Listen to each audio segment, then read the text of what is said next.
time at the university on base.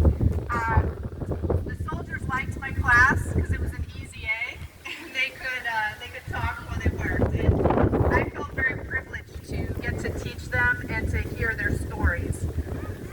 They were all so young, and men and women from all over the country with every kind of background you can imagine.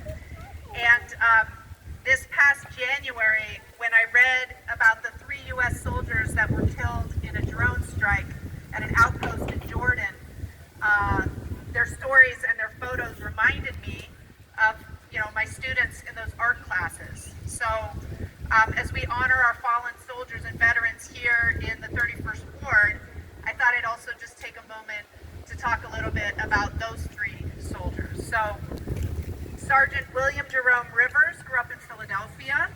He was a longtime reservist who enlisted as an electrician and served overseas in the Iraq War. He received a long list of awards and decorations, including the National Defense Service Medal, the Inherent Resolve Campaign Medal, and the Purple Heart. Rivers was described as having a smile that lit up the room. And he was 46 years old, and he's survived by his wife and son. Specialist Brianna Alexandria Moffitt was the eldest of 4 children.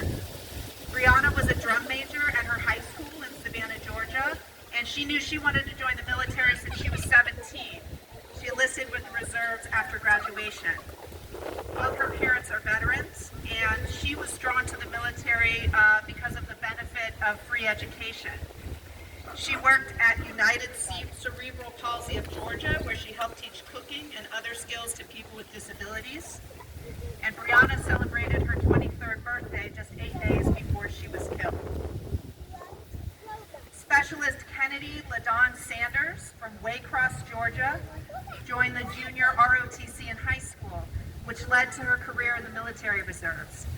While off duty, she was an assistant basketball coach and soccer coach and worked in a pharmacy while studying to be an x-ray technician. She also worked the polls on election days. Sanders' father is a Marine veteran and called his daughter Munchkin. He and her mother were working on a plan to celebrate their daughter's return